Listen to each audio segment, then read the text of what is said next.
You're standing at the far end of your property. The sun's just beginning to set, the light is golden, and the trees are swaying gently.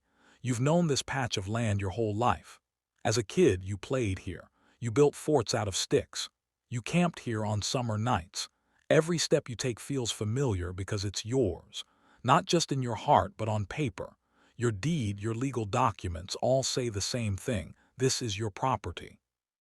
One morning, you get a letter in the mail. At first, you think it's just the usual HOA newsletter about mowing the lawn or some community event. But when you open it, your stomach drops. It's a notice, a fine $350,000.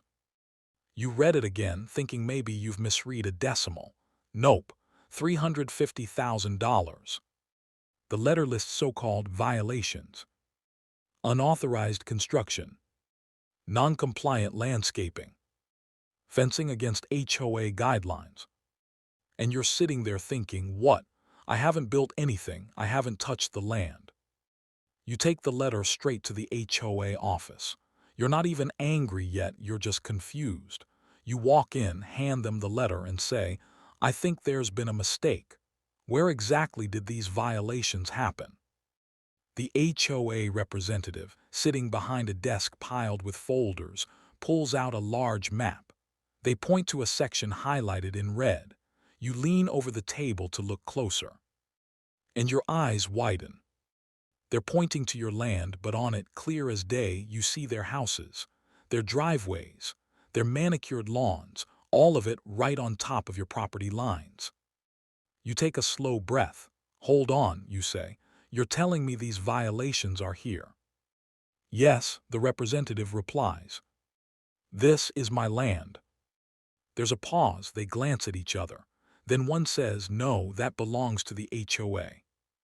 You pull out your phone, open a folder, and show them a scanned copy of your deed.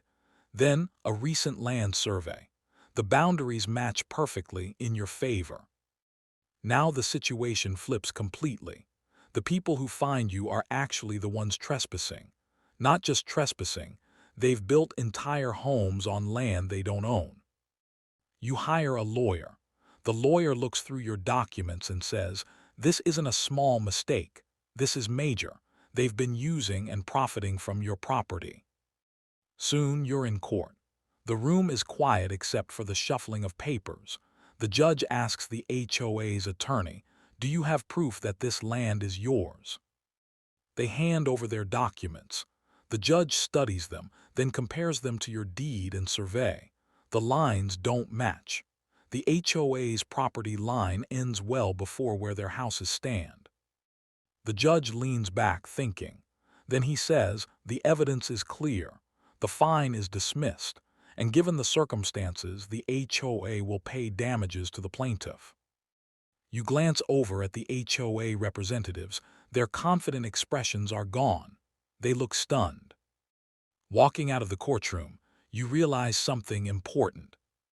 They came at you with a $350,000 fine and left owing you instead.